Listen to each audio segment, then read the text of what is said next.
Hi, I'm Joey Pinz. People ask me, how did I lose 130 pounds? The quick answer is always discipline.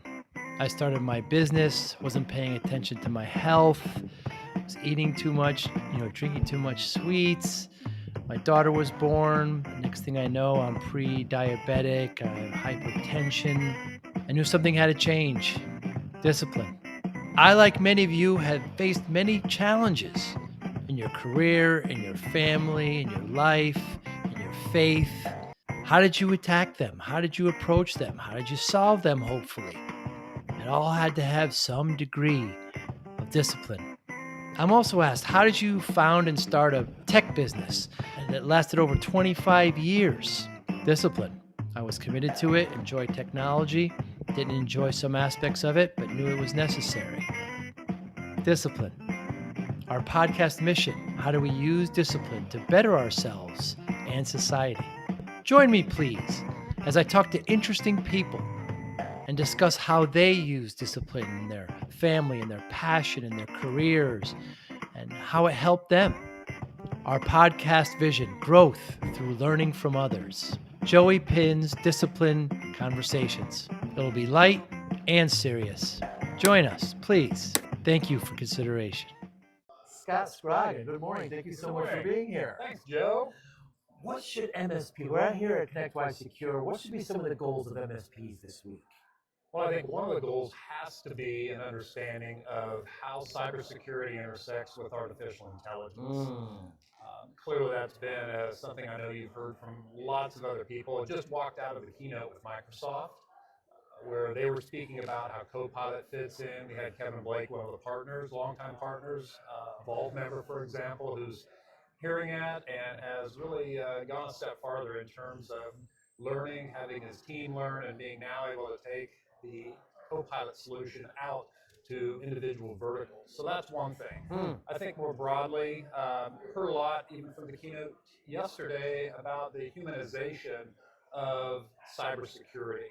And I think that the days of thinking of the alerts is being supplemented or added to by the fact that it really is a human element. And we don't just mean social engineering from that perspective. We also mean that we need the right people in the right place, supplemented by the right tools. I think that there is a demonstration as well of the breadth and importance of community. Some people heard Robert Chiaffi's presentation. That's well known in the industry, I believe.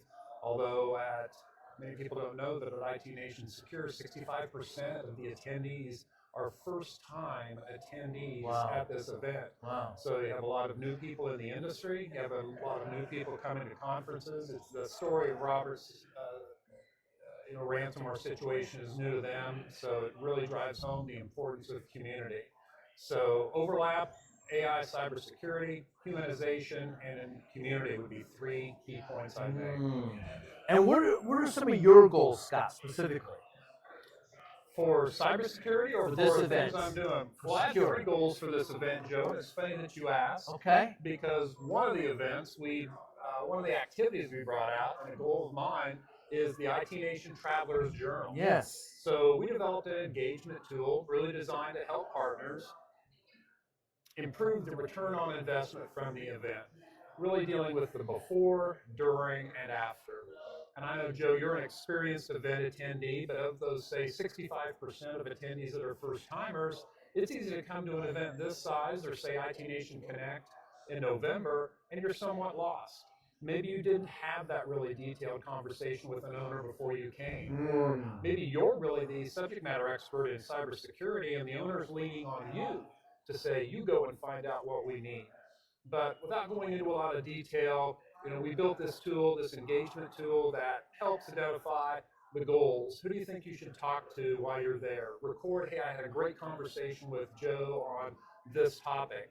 I met with this vendor on this solution. Here's what I should take back to my team with the end goal, as we call it, as reducing the impact of the fall from the inspirational cliff. You and I know that we walk out of here with a long list of to-dos and kind of get punched in the face by tickets and life. And many times the aspirations that we had leaving the event are not those that we're able to deliver on. So getting back to your specific question, are my goals for the event? One of those was to develop an excellent presentation in IT Nation Grow. That's our newest property. That took place on Monday, really as a pre-day. Worked on that with Arlen Sorensen, M&A related. We've expanded beyond simply the M&A transaction to the need for partners to have a transition. So that's what we're really looking at there, a longer period of time in advance, often driven by tax needs to understand the opportunity there. But the real miss by many partners is what's going to happen on the other side of the transaction, the emotional health, dealing with changes in purpose, in identity. You yourself have been through some next chapters of your life, but what happens to the one where, for example, you're no longer the owner? The phone's no longer ringing. The customers don't depend upon you. The employees don't depend upon you. Your time and schedule is very, very different. Your relationships are so different. So that's an area that we're focused on.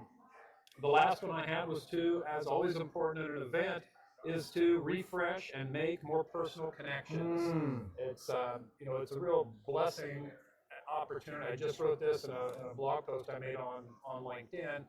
You and I have gone to these events long enough where it's easy to take them for granted. You're in these beautiful hotels, you're eating quality food, you're learning great things, but at the end of the day, and at the end of your day, literally, it's about the relationships that you have. Can you rekindle those? Can you stay in touch? I've known you for probably 15 years. Yeah. And it's great to see you again. Those are my goals, and I can check those off my list when I walk out of the event. Very nice. And what should vendors be doing to be better partners with MSPs?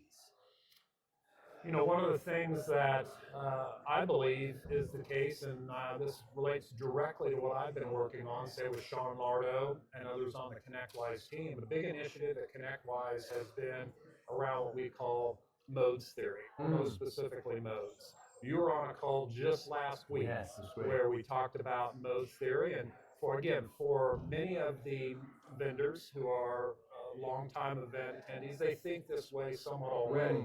But in short, it's around better understanding a partner's relationship with growth as another segmentation or persona about how I would bring services and solutions to that partner rather than here's Joe, he has X number of license seats or Y number of endpoints. I'm going to treat Joe as a demographic in this category. What's really more important as we talk about it are to simply look through the lens, and we encourage our vendors to do the same thing. Can you look at partners through the lens of startup, a balance builder, right? They want stability in what they're doing. They're not looking to grow rapidly. Are they a value builder? They really want that steady up and to the right because their exit is going to determine much of their next chapter financial opportunity. And last but not least, the empire builders, many of the private equity-backed firms. So now, for example, when I visit a booth, I will simply say, tell me what you have for startups. Tell me what you have for an empire builder. And some of them will know that, just kind of a little quiz to see how they think about that. Back again to the pitch it competition, the conversations that we had there. So the short answer to your question to me would be, are you thinking of partners with a lens that really looks into their mindset for growth more than their number of employees, or maybe certainly say their vertical? Wow. And how should MSPs be pushing vendors? Questions should they be asking? Well, I think they can turn that around and say, show me other partners in my mode who have had similar successes. Because I visited with a partner, for example, who said, I've got venture capital funding and I've got the big booth at Comdex, and we're really great for partners of this size, but we haven't done as much in the SMB space. The SMB space for many vendors is very broad. So the SMB space, treating that as a uniform, homogeneous space is going to present a challenge, I believe. So how can you even think of, what's the classic term is, after the event, what are they going to do? It's kind of the inspirational clip for the vendor. For example, let's get together on a demo.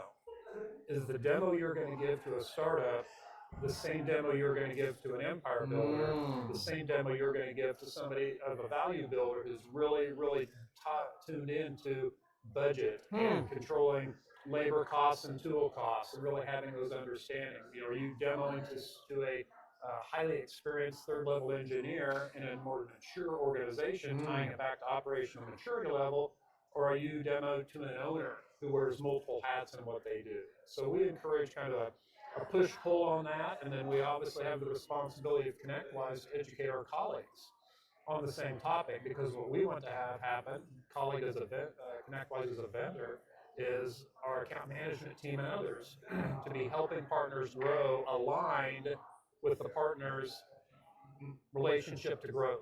Right? We don't want to be naive in the conversations that we have. So it's kind of a three-legged stool, if you will, classically between partner, vendor, and ConnectWise as vendor is what we're doing. Like you said, I've known you for a long time. We were first in the peer groups at HTG, which moved to Evolve. What keeps you up at night about the relationship with MSPs and with ConnectWise and each other? What concerns do you have? There's always the classic cybersecurity concern that something's going to happen, and I get to think about that both from the partner side, here again back to someone like Robert Chiaffi's story, but obviously we get to think about it as a R&M tool vendor from that perspective. I think there's the concern of the impact of private equity, not so much that it will, you know, destroy the market, but it has an influence. I hear this from even members of Evolve say, we've stepped up and evolved, and we have now we have peer groups that are made up entirely of private equity firms. Wow. Because that was a market we needed to serve. There was a lot of content needed there. There was a lot of interaction. But at the same time, we have to realize that there's still the startup. There's still that smaller organization. ConnectWise is bringing products that same way. But I think that it's not as much of a stay awake at night. It's a keep the eyes focused on the longer term and not be really overly influenced by what's happening this week and this month and this quarter, but to think beyond that and kind of look at the horizon and say, where do we think we're going to be with private equity, 3-5 years from now, or AI 3-5 years from now, or different verticals. And those are the types of things that I'm fortunate enough. And I'm not a visionary by any means, a futurist, but those are the types of things I like to think about more. Let's put it that way. Scott, I've known you for a long time. I know a little bit about you. What's something interesting that people would be surprised to hear or be interested to hear about you? Well, Joe, I always start off with the fact that I was born with 2 thumbs on my left hand. Wow, I didn't know that. And after we get past that, we move on to more interesting things like I was the college mascot when I went to Kansas State University. And people look at me and we say, that just can't be true. They'll say things like, you have a higher EQ than I realized that you had, after just being me being kind of a very structured, non-caring sort of individual. But in all seriousness, I think that people would not know that I've managed bipolar illness for 30 years. That's right. And I know you've managed changes in your life. Certainly. And it's been an important part of my life. I am a advocate. I spoke last year to 800 partners around the country on the topic of mental health in the workplace. My topic at IT Nation Grow was on the roller coaster of transition, circling back to what we talked about early on, about how that there's clearly a mental health and emotional health component to what people are going to go through. I look forward to continuing that message and that journey moving forward. I say, and I know we're on a podcast here, so maybe people are going to see the beautiful face that I do have. They look at it, they're stunned by the fact that I'm 59 3/4. I take surveys, walking surveys of the halls, collect the data, and they'll say I'm 52, 53 is the average of my survey. So they're stunned. But nonetheless, point being, I'm on the same transitional journey, and you have to prepare for it. I just don't want to look up at 65 and 70 and say what's next.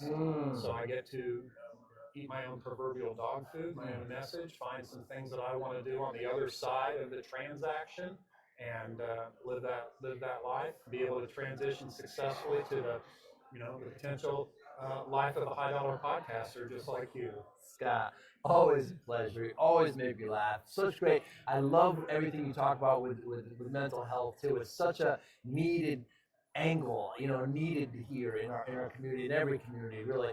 Thanks so much, and I look forward to continuing your great success. You bet, Joe. Thanks for having me. Thank you. Thank you for listening and or viewing Joey Pinz Discipline Conversations. Please share this episode with one or two of your friends who you think may benefit from the episode. Our website, www.joeypins.com.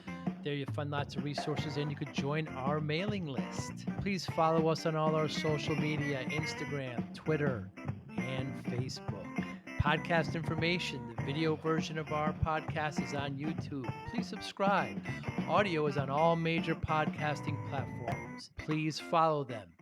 And if you like it, please consider giving 5-star rating. Would really appreciate that. Thank you again for listening or watching Joey Pinz Discipline Conversations.